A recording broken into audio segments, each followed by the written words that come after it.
В чем счастье жизни? Счастье? Так в спокойствии? В спокойствии.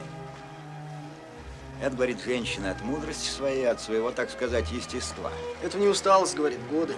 Спокойствие, по-моему, не может быть счастьем, потому что спокойствие есть начало застоя и распада. Но ведь спокойствие можно понимать и иначе. Ну, как уверенность, например.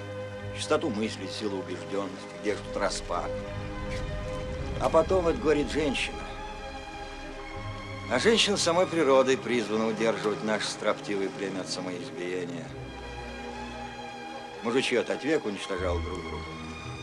А она возрождала поколение. Мы смеемся над ними, грубостью и безрассудством своим портим, восстаем против их здравого смысла.